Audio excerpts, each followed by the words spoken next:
Grande première à Dolbeau, le salon Beauté, Santé, Ésotérique et Plus, du 13 au 15 mai prochain à l'Aréna de Dolbeau. Des exposants, des conférenciers, des consultants en clairvoyance, astrologie, numérologie, chiromancie et sur vos vies antérieures seront sur place pour vous conseiller. Assistez au spectacle du magicien Alain et du grand hypnotiseur César Kabir. Consultez votre hebdo local et obtenez 5 $ de rabais lors de la visite au salon Beauté, Santé, Ésotérique et Plus du 13 au 15 mai prochain à l'Aréna de Dolbeau.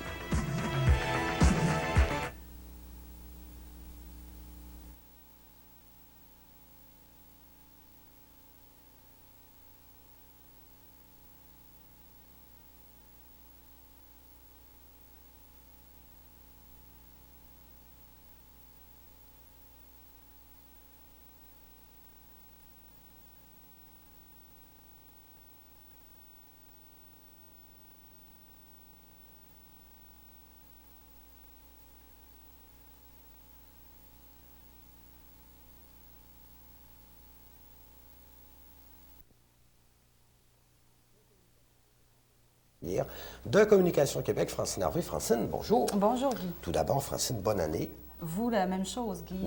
Bonne année de la famille. Ben oui, justement, 94, c'est l'année de la famille. Oui, alors c'est l'Organisation des Nations unies qui ont décrété l'année internationale de la famille. Donc, la famille sera fêtée partout dans le monde, ici même dans la région également, parce qu'il y a un comité régional qui a été formé pour coordonner les festivités et coordonner aussi les réflexions qui se font autour de l'année internationale de la famille.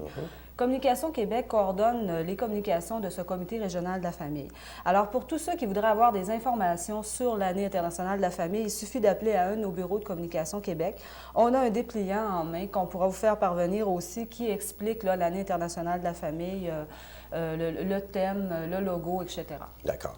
Maintenant, au début du mois de janvier, il y a eu un important remaniement ministériel au sein du gouvernement québécois. Oui. Alors, on a tous entendu parler. On sait que maintenant, c'est Daniel Johnson qui occupe les fonctions de premier ministre. Je veux simplement rappeler aux gens que non seulement des ministres responsables ont été changés dans la plupart des ministères, mais que aussi certains ministères ont été en quelque sorte abolis. C'est-à-dire que des ministères ont été jumelés, des services de ministères ont été jumelés à d'autres ministères. On pense aux loisirs, chasse et pêche. Exactement, notamment. C'est un des cas. C'est aussi le cas du ministère des Communications, dont faisait partie Communication Québec. Alors, il y a une partie du ministère des Communications qui est allée avec les affaires culturelles, avec le ministère de la Culture, et puis une autre partie des activités du ministère des Communications, dont fait partie Communication Québec, qui s'est jumelée au ministère des services gouvernementaux. Vous avez plusieurs patrons, là? Non, pas vraiment, là, mais disons que maintenant, on relève des services gouvernementaux, on est jumelé à approvisionnement et services et d'autres services du même genre. Alors, c'est le cas là, pour Communication Québec, c'est tout simplement pour remettre les pendules à l'heure à ce niveau-là. C'est important.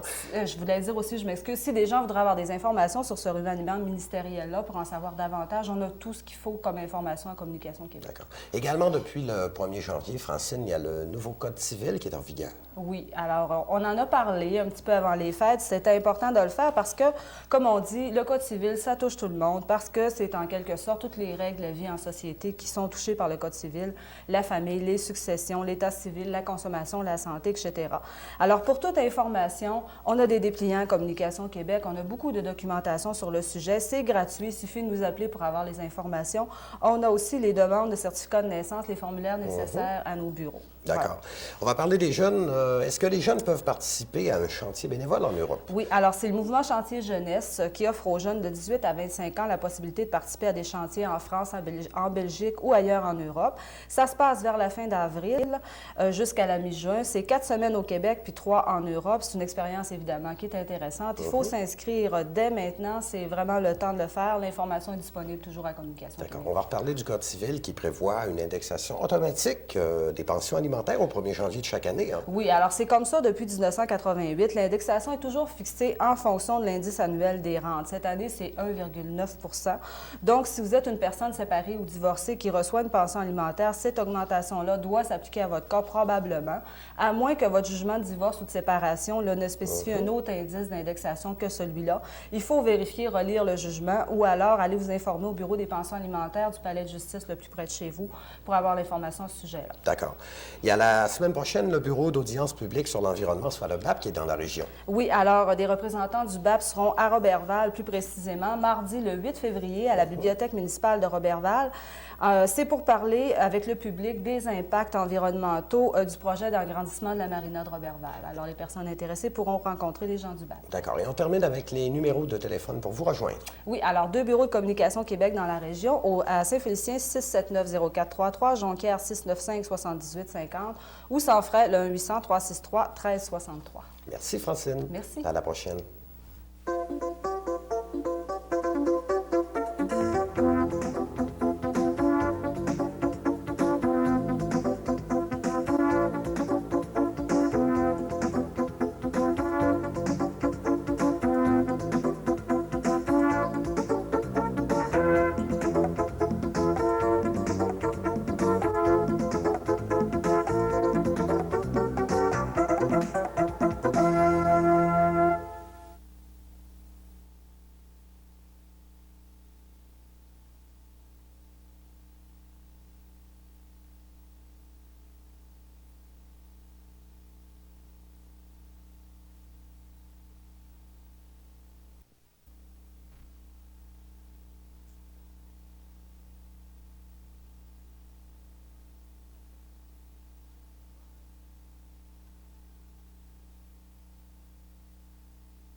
Madame, Monsieur, bonjour et bienvenue à une autre émission de Communication Québec vous informe. Les sujets de cette semaine, le nouveau Code civil et le logement, la température minimale dans un logement. Nous parlerons également du chauffage au bois et des stages pour apprendre l'anglais. Il nous fait plaisir encore une fois cette semaine de l'accueillir de Communication Québec, Francine Harvey. Francine, bonjour. Bonjour. Francine, le nouveau Code civil qui est entré en vigueur le 1er janvier dernier apporte d'importants changements en matière de logement. Oui. On a l'impression qu'on parle du Code civil sans arrêt, mais je pense que c'est important. Il y a tellement de changements, ça c'est touche important, un paquet de choses, oui. Notamment, donc, en matière de logement, je vais vous donner quelques exemples. Maintenant, en quelque sorte, il n'existe plus de bail verbal. C'est-à-dire que les propriétaires sont toujours, dans tous les cas, tenus de remettre un bail écrit à leur locataire. Et en plus, ce bail-là doit absolument contenir les mentions légales qu'on appelle. Alors ça, c'est tous les avis qu'on doit donner, les dates d'avis, etc. Alors tout ça, on conseille aux gens d'acheter le formulaire de bail qui est fait par la Régie du logement, qui est disponible dans les librairies, les tabagies. C'est la meilleure façon de s'assurer d'avoir un bail en bonne règle.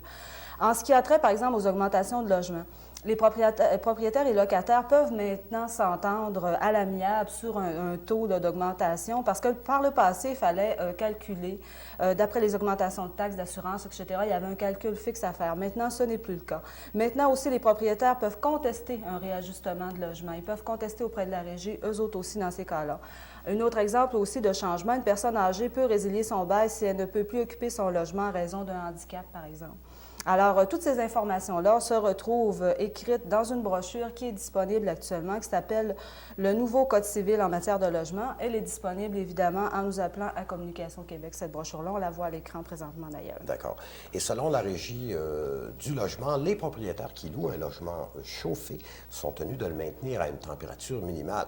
C'est ça, c'est ça. On dit le logement doit être maintenu à une température confortable tout au long de l'année. Donc, la température qui est jugée confortable, c'est autour de 70 Fahrenheit ou 21 Celsius. Donc, c'est faux de dire que ça doit être chauffé du 1er octobre au 1er mai. Ce n'est pas les dates qui décident, mais tout simplement le confort, la température ambiante. C'est ça. Ici, ça doit chauffer. Oui, monsieur. En contrepartie, ce qu'on doit dire aussi, c'est que le locataire a quand même un certain nombre de responsabilités, à savoir, pas laisser les fenêtres ouvertes quand il fait froid, pas obstruer non plus les radiateurs ou des choses comme ça. Dans un cas comme dans l'autre, pour le propriétaire ou le locataire, si on a des plaintes à faire, il suffit de rejoindre la Régie du logement. Ils ont 2 bureaux dans la région, un à Jonquière au 547-47-67, un à Roberval au 275-38-80, ou on peut les rejoindre sans frais au 1-800-563-2245. On va demeurer dans le domaine du chauffage pour parler cette fois-ci du chauffage au bois. Oui, alors je vous présente une belle brochure qui est faite par Ressources naturelles Canada. Alors, on y parle des différentes options offertes pour les gens qui veulent utiliser le chauffage au bois. Alors, notamment, on parle des poêles à granulés qui sont de plus en plus populaires. On parle des installations, de la sécurité. On donne des conseils pour le choix du bois, les économies d'énergie, etc. Alors, le guide chauffage au bois résidentiel, c'est gratuit, c'est disponible à Communication Québec, encore une fois. On va maintenant parler de stage pour apprendre à parler l'anglais. Oui, monsieur. Alors, c'est pour les étudiants de niveau collégial ou universitaire. C'est un programme qui est financé par le Secrétariat d'État du Canada. Alors, c'est pour aller apprendre l'anglais dans une autre province canadienne. La durée est de 6 semaines, la durée des stages. Il y a une bourse qui est remise à l'étudiant. Ça couvre entièrement tous les frais de scolarité et de séjour. Donc, c'est très intéressant pour les étudiants comme je disais, de l'université ou du cégep. Il faut s'inscrire avant la fin février. On a toutes les informations à Communication Québec. Il suffit de nous appeler. Et en terminant, vous nous rappelez les numéros de téléphone pour vous rejoindre. Oui, alors on a 2 bureaux de Communication Québec dans la région à Saint-Félicien. On nous appelle au 679-0433, Jonquière 695-7850 ou vous utilisez le numéro sans frais 1-800-363-1363. On est dans les pages bleues pour les gens qui n'ont pas eu le temps de noter. Merci, Francine. Merci. À la prochaine.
Madame, Monsieur, bonjour et bienvenue à une autre capsule de Communication Québec vous informe. Les sujets de cette semaine, les politiques d'échange dans les magasins et la loi de la protection du consommateur. Nous vous présentons la revue Protégez-vous et les jours de fermeture des bureaux gouvernementaux durant la période des fêtes. Il nous fait plaisir de l'accueillir encore une fois cette semaine de Communication Québec. Francine Harvey. Francine, bonjour. Bonjour. Francine, tout d'abord, vous avez quelques conseils à nous donner au sujet des échanges dans les magasins durant la période des fêtes. C'est très fréquent. Oui, alors j'aimerais simplement vous rappeler quelques points concernant la loi de la protection du consommateur à ce sujet-là. Alors, les gens croient à tort qu'ils peuvent échanger leurs achats, que c'est leur droit de consommateur. Eh bien, c'est faux. C'est-à-dire que vous pouvez échanger un bien seulement dans le cas où le bien est défectueux. Alors, dans ces cas-là, le commerçant est tenu soit de vous réparer le bien lorsque c'est réparable, soit de vous le remplacer, ou de vous le rembourser s'il ne peut pas ni le réparer ni le remplacer. Par contre, si vous avez changé d'avis ou si, par exemple, le cadeau que vous avez reçu, vous recevez un chandail et ce n'est pas ce couleur-là que vous voulez avoir, oui, bien, tant pis. Petit, oui. Tant pis. Alors, à ce moment-là, c'est le commerçant. Le commerçant ne sera pas tenu d'échanger, de rembourser le bien. Il ne sera pas tenu de donner de note de crédit non plus. Alors, c'est vraiment selon le bon vouloir du commerçant, à moins qu'il l'avait annoncé avant, sa politique d'échange, puis qu'il ne la respecte pas. Alors, c'est pour ça que l'Office de la protection du consommateur conseille, avant d'acheter, de s'informer des pratiques pratique d'échange avant d'acheter un cadeau, surtout pour une autre personne. Là. Oui. Et mieux encore, de le faire inscrire sur la facture, les politiques d'échange du magasin. Comme ça, on s'entendra tous sur la même chose. Voilà. Maintenant, si on a versé une acompte et qu'on décide de ne plus acheter ce bien-là, est-ce qu'on peut se faire rembourser l'acompte? Bon, ça, c'est des choses qui arrivent encore Oui. souvent. Encore une fois, ce sera selon le bon vouloir du commerçant parce que selon la loi de la protection du consommateur, un contrat, ça ne s'annule pas. Et donc, une mise de côté, c'est considéré comme un contrat. Là aussi, c'est un achat qu'on prévoyait faire. Alors, l'Office de la protection du consommateur vous conseille de donner de plus petits acomptes. Comme ça, si jamais vous perdez votre acompte, c'est un petit peu moins choquant. D'autres conseils qu'on nous donne à l'Office de la protection du consommateur, c'est de prévoir un budget, de ne pas abuser du crédit, de comparer les prix parce qu'on dit qu'il n'y a aucune loi qui fixe les prix. Donc, d'un magasin à l'autre, la différence peut être énorme. Ça vaut la peine de magasiner. Conservez vos boîtes, vos factures, vos garanties. Ça peut être extrêmement utile si vous avez des échanges à faire, justement. Alors, pour ceux qui auraient besoin d'informations, on peut rejoindre l'Office de la protection du consommateur sur ces sujets-là. On peut les rejoindre à Jonquière directement au 695-7938 ou pour ceux qui ont affaire à l'interurbain, le numéro apparaît à l'écran, c'est le 1-800-563-5741. On va donner une autre idée de cadeau. La revue Oui. Protégez-vous est une excellente suggestion. Oui. Puisqu'on parlait de l'Office de la protection du consommateur, en fait, c'est que la revue Protégez-vous, c'est la revue qui est publiée par l'Office de la protection du consommateur. Elle est publiée tous les mois. C'est une revue qui est extrêmement intéressante et utile pour les consommateurs. 12 numéros coûtent 19,95 $. On peut s'y abonner en téléphonant à l'Office de la protection du consommateur toujours. Je rappelle encore une fois les numéros de téléphone à Jonquière au 695-7938. Si on a affaire à l'intérieur, c'est le 1-800-563-5741. Leur numéro est dans les pages bleues. Maintenant, Francine, quelles sont les heures de fermeture, les jours plutôt de fermeture des bureaux gouvernementaux pour la période des fêtes? Bon, alors pour ce qui est des bureaux fédéraux, ce sera fermé les lundis, mardis 27 et 28 décembre et le lundi 3 janvier. Alors, c'est les congés du fédéral. Pour le provincial, il y en a un petit peu plus de congés de concentrer dans la période des fêtes. C'est fermé le 24 décembre, les lundis, mardis 27 et 28 décembre, le vendredi 31, ainsi que les lundis, mardis 3 et 4 janvier. Et pour Communication Québec, exclusivement pour cette année, ce sera fermé complètement entre Noël et le jour de l'an à cause de la loi 102 là, qui oblige en fait les fonctionnaires à prendre 2 congés sans solde. Ces congés-là ont été placés dans la période des fêtes. C'est ça. Alors, voilà. Il y a notre chronique également qui fait relâche pour la période des fêtes. Oui, semaines. Oui, c'est ça. On va reprendre le 24 janvier, en fait, avec une nouvelle série de capsules Communication Québec vous informe. Et j'en profite pour souhaiter de joyeuses fêtes à nos téléspectateurs. Bien sûr. Vous nous rappelez le numéro de téléphone en terminant? Oui, alors on nous rejoint à Saint-Félicien au 679-0433, à Jonquière 695-7850 ou au numéro sans frais 1-800-363-1363. Joyeuses fêtes, Francine. Merci, Et à vous aussi, mesdames, messieurs, joyeuses fêtes.